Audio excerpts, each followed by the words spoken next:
Episode 5, Shift 2, your strongest hero was Kuket. Heck yeah, we some real heroes, y'all. Damn, you look like a mess. All right, y'all. Well, for our final stretch and enjoymentfulness of our playthrough, we have the wonderful extras from the deluxe edition. Let's get a good look at the deluxe edition stuff. The Art of Dispatch. We have our last chapter, chapter 4. Ooh, this is Shroud. Okay. When I was working on this beat, we had yet to shoot Shroud's earlier scenes in episode 1 or 6, non-linear development. So I approached it as his big reveal. I wanted his entrance to feel unsettling, like a nightmare. To build in the effect, we established a rhythm where quick flashes of Robert being tortured were surrounded by long cuts to black, providing a safe space. Then we shattered that safety by having Shroud emerge from the darkness itself, leaving the audience to wonder if he had been there the whole time. Come on, episode 7. This is a really cool hero design, always with the mask and stuff like that. Okay, these are the Shroud mask asymmetrical design ideas. Okay, fair enough. Not these little brain drug can see the degrees or the degree as it's used. Oh, see the what? Degrees, degrass. Oh, halo. Interesting. I'm glad, like, horns? These are very interesting designs. Various basic shapes. Glass cage. Interesting. The amount of design exploration we did for Shroud could fill its own art book. His look, mech powers, all require nuance and specificity to properly represent his backstory and convey his ultimate motive. As you can see, we traveled down a few paths before we narrowed it down to what's on screen. Fair enough, man. I like their end goal. I'm glad they didn't go with this. I do not like this at all, or this. This is just strange. I don't know. We started throwing a very wide design net. Is Shroud armored, bio-based, organic, and tentacled, pharaoh-inspired, non-corporal, cybernetic, ninja-like, brainy business baddie? Fair enough. His helmet allows him to calculate probabilities and increase his odds of winning to unbeatable proportions. Almost like he can see into the future. It's actually really dope. This by far is, I think, the coolest design for him. Which brought us here. Functional attire with an iconic and creepy headpiece paired with a subdermal neural network, both of which ominously glow with immense processing power. I know he got about 64 gigabytes of RAM. No, that's right. Then we landed here. This was the right vibe, but we had to further refine his helmet / mask. That piece of tech was essential to understanding Shroud's capabilities and threat. Eli. So this is him. Yeah, this was him growing up. We saw him Mecha Man's shirt. We saw him growing up, right? At the cookout. Exterminator vibes, and then very casual raps all over. This is him as he got older. Eli, when the Shroud mask is off, he's just Eli. Turns out Eli is also a dick. He worked closely with Robert's dad during the Mecha Man golden years, but was unable to buy into the vision of heroism being a worthwhile pursuit. These concepts show only a small handful of many revs of exploration we did to find Shroud's behind the mask persona. At one point, we even explored the idea of flashing back to young Eli to see his dynamic with young Robert and Bobby. Oh, that's interesting. I did not like the way this suit came out. I thought, but I guess they needed like a hard villainous contrast. Mecha Man is very much has the anatomy of like a human. This has anatomy of almost like a virus in my mind, or a monster. But I didn't like how this thing turned out. Yeah, like, what is this thing? Got 3 legs? Like, it does have 3 legs. That's actually crazy. And 2 arms. That is wild. Shroud's mech In contrast to Mecha Man, Shroud's mech is more alien and asymmetrical in its design, more primal and sharp in its movements. Very true. Yep. It does not make you feel like, ooh, this is nice and heroic. No, this is strange and yucky. This reminds me of a TIE fighter. Very interesting. Let me see here. Yeah, I understand these designs. Like, I can get these. I can get it. Why they didn't want to go with its own suit. Ooh. It does look more, it looks bio-engineered. The Red Ring. Group fights are expensive to produce with so many unique characters, but we need these villains to feel threatening, not like nameless assets. Our solution, was to create a kit of body types and Red Ring augments that could be mixed and matched. This saved our animation partners the headache of starting from scratch each time we filled out a scene. We also documented how abilities of these bad guys and gals would be enhanced by their respective Red Ring augments. Red Ring modules. Okay. So breathing, of course. We got the shoulder stuff. Eyes, visual, everything. Okay. Very interesting. Of course, he's gonna be over here pissing me off. Oh, so you could choose between Sonar and Coop. That's actually really crazy. Sonar's juiced up collar was designed to feel reminiscent of the bulky tech you'd see in the 80s sci-fi movie, yet still fit with the Red Ring's do-it-yourself aesthetic. Sonar appears by Nemo Desi. Coop's mask and wings are both glowing hot red. This particularly due to the rage felt from Robert's betrayal, but also increasing Red Ring's power. She's faster, sharper, and a heck of a lot scarier. Coop appears by Nemo Desi. Who is this? Psychic. She reminds me of Rogue, but this is interesting. Psychic may feel particularly specific to her design, and that's because it was originally intended for a Z-Team member that got cut. Concept by Lat Pun Chung and Neti Promethet. Oh my god, penis! Where's the sensor? Where is the sensor? No! Oh my gosh. Toxic is made of toxic sludge that has a real shit attitude to match. When he transforms, his clothes are burned off from the acid to reveal his cool cucumber. Why would they add that? No one cares or wants to see that. Thumbstick doesn't get the chance to live up to his reputation, but we still have to design him as if he was a menacing dude. Now, that's insane. Fair enough. Who is this? Blob Goon. May look kind of cute, maybe even friendly, but he sucks. Or rather, blows. Like, blows up. We're trying too hard here, but you get it. He's a blob and he's a jerk. Concepts, oh my goodness. He looks like a bonbon. Is that what they are? Bonbons? Little, or a jello mold. Armstrong. He came back with his little broken arms. That was crazy. Armstrong started out with a basic silhouette, large, imposing, top heavy, when we gave him tiny arms because, well, it was funny contrast with his name. But more importantly, it strengthened the narrative that he's reliant, on the Red Ring's augmented mechanical ligaments. Very reliant indeed. This fight was such a cool scene. Z-Team in the final fight. The Z-Team got scrappy in the bar battle back in episode 5, but it's not until the boss battle at the end of episode 8 that we see them show off their full power kits.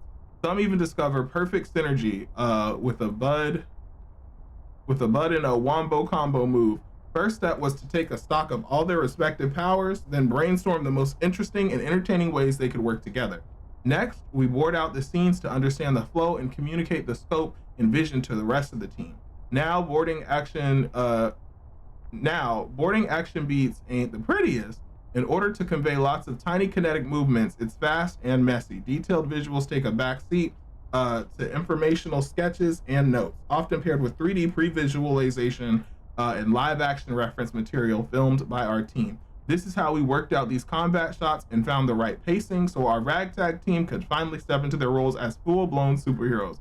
Hell yeah. Prism's light lattice shield. This is actually really dope. It reminds me of like Steven Universe.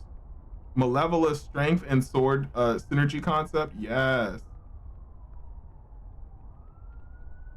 Golem's rock summoning waterfall powerful concept.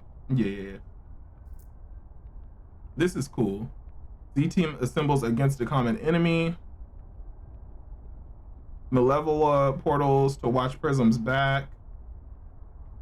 Prism gears up to conjure light steps for Flambe alley-oop. Coupe gives Punch Up some attitude before he barrel rolls.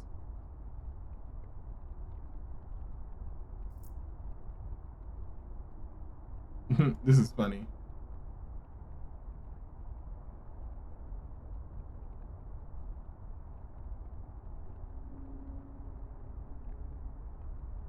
This storyboarding is great.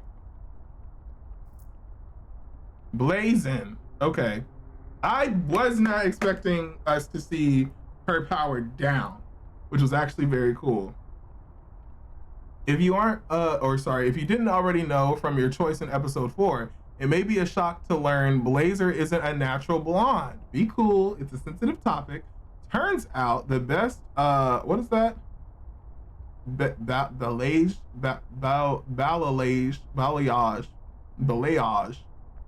I'm gonna have to Google that word. That's a new one for me. Doesn't come from a salon, but an enchanted necklace that brings along some serious super prowess.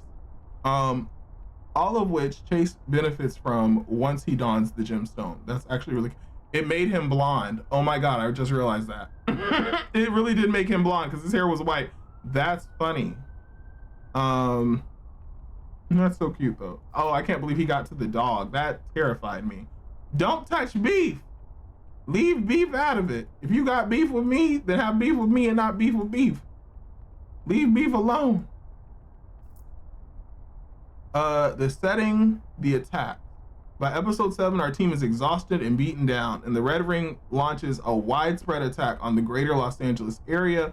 We needed this scale of destruction to feel both overwhelming and personal. We continue to base a lot of the game locations on real life locales to echo a sense of familiarity and personal loss. Oh yeah, this was crazy. Those attacks just blowing up everywhere was insane. I've never been to Los Angeles, but this looks like this would be a familiar location. Is this the location? I'm gonna say this, and maybe I will sound ignorant. Is this the location of Nipsey Hussle's like shop or something like that? This place right here, because this looks familiar to me, even though I've never been here. But I feel like I've seen this in videos. Am I making sense? Does that make sense? Balayage, a technique or highlighting hair in which the dye is painted on in such a way to create a graduated natural looking effect. Fair enough. So it's like highlights. Is that what this place is? This looks very familiar. Hollywood, of course. It was showing the Hollywood sign and things just on fire. The people, Mr. Whiskey. Who is this cat? You've got what makes the real difference. I can see what you're talking about. Okay, I'm glad I'm not just like, hopefully I'm making sense. Great people. The chaos of the Red Ring's attacks in our story forces us to zoom out a bit. We get a better idea of the scale of the city, as well as its citizens, other heroes, and the SDN employees within it. Mr. Whiskey makes the best cup of joe in the office because he's adding Jack Daniels spinoff. Now, not the Wired Tale coming apart, child. Lana, alien mailroom from a different galaxy altogether. Why am I yawning this much, child? Tired. Galen, Florida guy, has super hearing, but plays it cool about all the secrets he most definitely knows, right? Now, this was a crazy opening.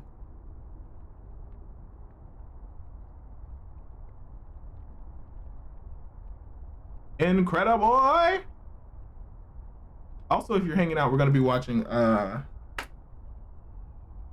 today we're watching Invincible, another episode of Invincible season 4, I believe, in Discord. We'd love to have you. Flashback. Episode 7 begins with a flashback to a sweet moment between young Robert and young Chase, giving us some context to their lifelong friendship. This sequence was sadly scoped down a bit. While the content was hard to lose, all the groundwork helped to flesh out their backstories and inform how the characters got to where they are now. My question is should Chase actually be Robert's age? And just as he uses his powers more and more, his age speeds up. You know what I'm saying? Like, yeah, he's his babysitter now, but what if they were actually the same age before he was using his powers? You know? Robert's home. This looks like the house in Incredibles. Not Incredibles. This looks like the house in Invincible. Young Chase, exploration. Okay, young Robert, exploration. Oh. These photos. Child, they really dropped him. They really dropped him. These unlikely heroes who started out as individual desperate sketches drawn over the course of several years eventually grew into the unentitled cast lineup seen here. At first, it was hard to picture them together, but now it's impossible to imagine them apart. Their unique designs, echoes, and specific personalities like Flambe intentionally choosing an extremely deep V-neck of his suit to show off his chest hair, or Waterboy wearing a wetsuit in order to keep the water inside his clothes so not as to upset the world around him. Each of these characters came from different backgrounds with different talents and temperaments. They were plucked from their normal lives and smashed together in the workplace. While learning how to work together, they often joked around, occasionally argued, always celebrated wins together. That's so important. Listen, get around people who can celebrate your wins without making you feel like your win is a burden. Get around people who can celebrate your wins without getting jealous or having an animosity towards you. But also, you need to be the kind of person who can celebrate people's wins even when you're not winning or it doesn't feel like a win. That is a huge. Get around people and be the kind of person that is encouraging and can celebrate your friends and celebrate people you may not even know. You know, just because someone else wins does not mean that you've lost. But anyway, I don't even know what percentage that is, but a whole hell of a lot of a percent. Because there's a lot of people in the world that just be bitter or upset because something nice or something good has happened to you, and they refuse to congratulate. They refuse to be joyful for you. But I hope that does not stop you from being joyful from others. One of my biggest pet peeves is when someone says, "Oh, that must be nice." Like, oh my God, that is such a condescending, hateful thing to say. Like, just genuinely be happy for people. And if you can't be happy for people, then maybe you shouldn't be around those people, child. I used to have a friend who'd respond to good news with "OMG, I hate you." Like, that's so, like, I get the sentiment, right? Some people are just like, shut up, you know, like the sarcasm or whatever. But also, like, you have to recognize if it's a common thing, it's just like, okay, well then what's the problem? What is the issue here? You know? Yeah. Hateration in the dance soiree. I be catching that too. The must be nice. I hate when people say must be nice. Like, can you just be happy for me for once? You know? And vice versa. Like, I think it's important to be reciprocal. Like, if you're able to share your wins with someone, they should be able to share their wins with you and get the same support. You know what I'm saying? We are not in competition with one another in success. We should be pushing each other to succeed together, if that makes sense. Where was I at? Also, see, it's right here in the fucking thing. It's right here. While learning how to work together, they often joked around, occasionally argued, always celebrated wins together, and ultimately ended up supporting each other when things got tough. Right here. And over the course of working together, they became a team, just like the group of developers that made Dispatch. Ketamine, welcome in. How are you doing? Is I'm happy for you a decent response? I think I'm happy for you as a decent response. And also tone matters. I have to constantly check myself and let people know it's like, hey, I am trying to sound extremely genuine, and I am being as genuine as possible, because my tone is default asshole. People think I'm being sarcastic, people think I'm being condescending, when in all actuality I'm trying to be as sound, as genuine as I feel, you know? So if the tone is, oh, I'm happy for you, people aren't going to think you genuinely happy for them. But if the tone is like, oh my God, I'm really happy for you, congratulations, that's awesome, then you know what I'm saying? But alas. Epilogue. Well, this is the end. The process of creating this book and digging up all of those concept pieces and development notes was a nice reminder of how far we've come. Making this game was sometimes beautiful, often frustrating, but always interesting. Hopefully reading through this digital documentation of our journey was interesting for you as well. Speaking of you, we couldn't have done any of this without you. The curiosity, excitement, and support we received from you, the players, is why this game can exist at all. So thank you for playing, thanks for reading, and thanks for dispatching. Playing the demo of this, I was immediately and instantly hooked. I was like, I have to play this game. Shout out to Romeo. Thank you, Romeo, for making this possible, for gifting me the game. Thank you, Romeo. You're amazing. Shout out. Please make sure y'all go and follow Romeo the Good Guy if you're not already following Romeo. Because I was going to play this, but Romeo expedited that shit. So huge shout out to Romeo the Good Guy. Thank you again. And oh, these are the characters. These are the character what you call it? Like them acting out the stuff. That's great. Aw. No, you're amazing. This was worth it, man. I appreciate it. Like I appreciate you guys watching, and if you're watching on YouTube, I appreciate you watching the series. Please make sure you like, comment, and subscribe to my YouTube channel, okay, if you're watching on the YouTube things. But thank you again. Thank y'all for watching and participating. These storyboards are great. Now, the contrast of this episode. There was a lot happening.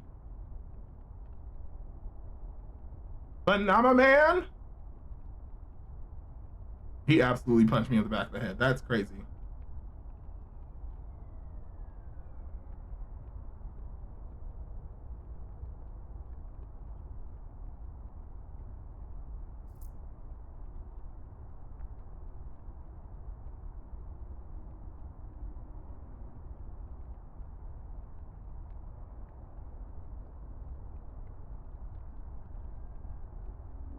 And then she wanted to cover him up. She ain't have any allegiance to anybody but herself.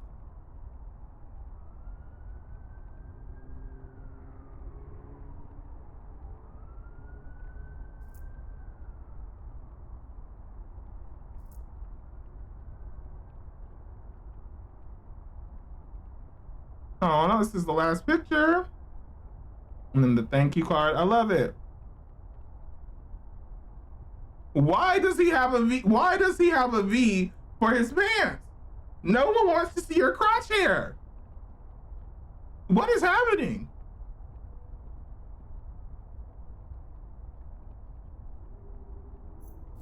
All right, and that was chapter 4 of The Art of Dispatch. Now let's see chapter 4 of our comic. Death of Mecha Man. Oh, wow. Dispatch, the death of Mecha Man. This is Mecha Man in Shroud. Oh my God, is this when he died? Okay, but did they have to draw them all so hot though? Maybe.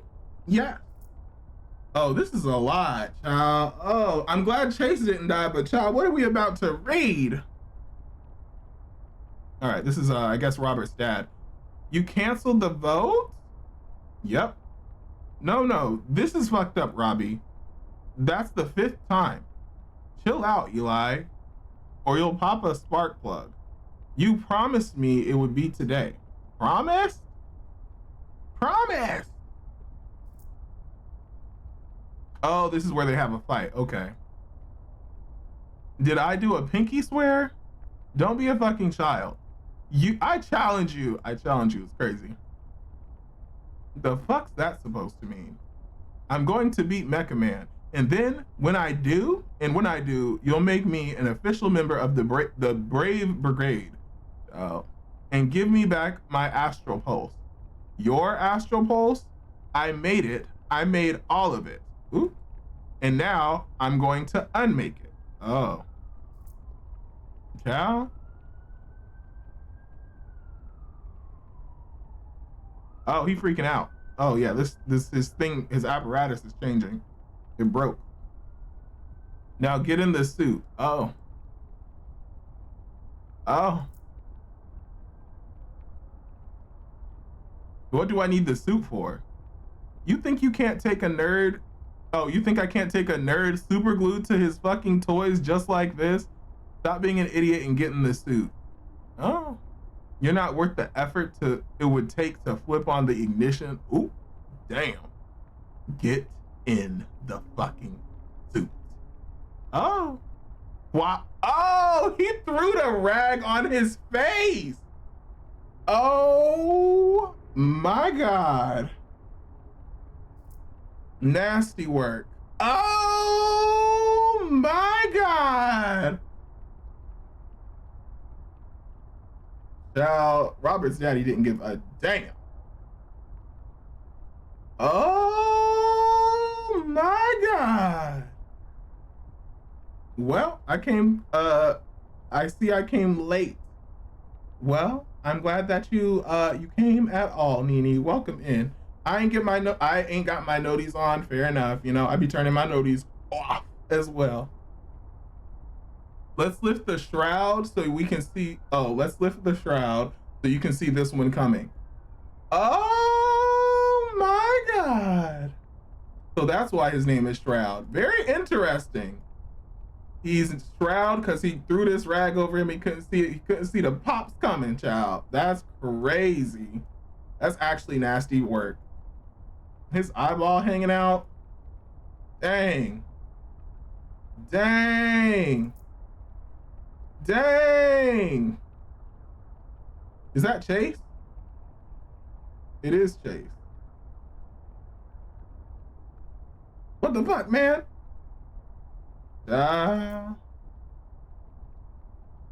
He asked for a fight. He really did. So I gave him a fight.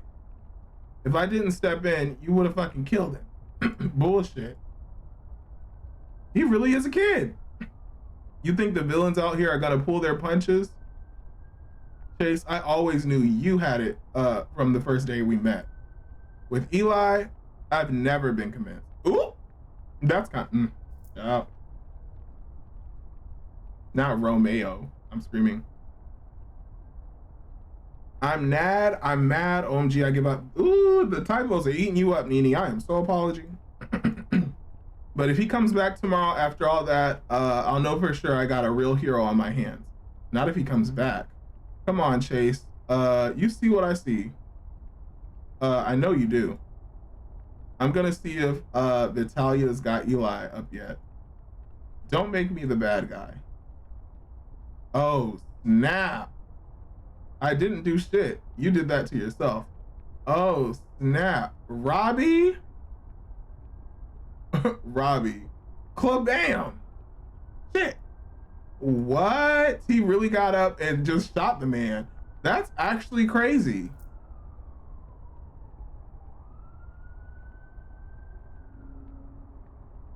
He really made Chase the bullet.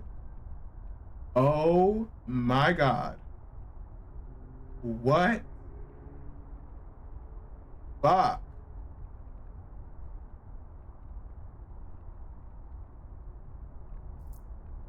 Damn.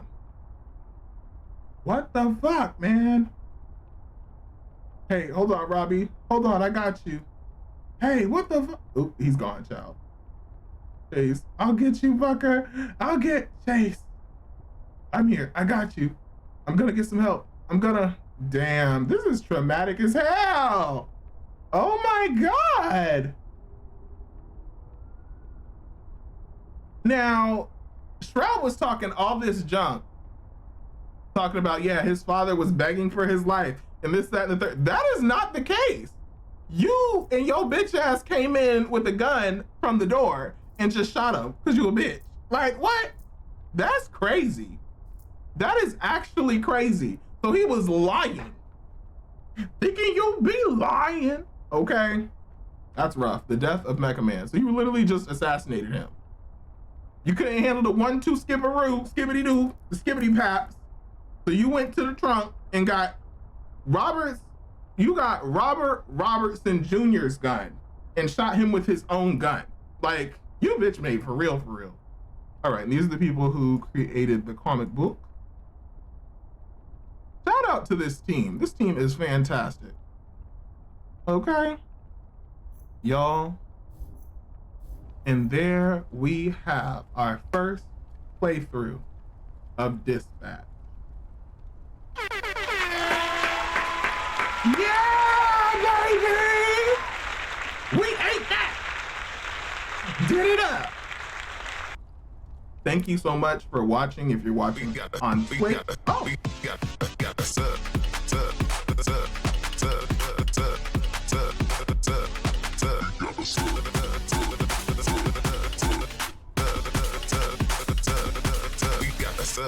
hey, if you're watching on Twitch, that was Some Black Nerd who just subscribed. Shout out to Some Black Nerd. Make sure you go and follow him on Twitch and on YouTube and all the other things, okay? But if you're watching on YouTube, thank you so much for watching this playthrough. I appreciate you. I hope you had a good time. I hope you had as much fun as I had. Please leave a comment. What was your favorite part? Who's your favorite hero? Who's your favorite villain? Have you played this game? You plan on playing this game? I definitely plan on playing the season 2 of Dispatch that was just recently announced on Twitter. So I'm very excited. Ad Hoc Studios, thank you so much for putting all your time, blood, sweat, tears, farts, and anything else effort that you put into this game, because this game is fantastic. We need more choice-based story games like this, okay? And thank you guys again. Until next time, y'all take it easy. Bye!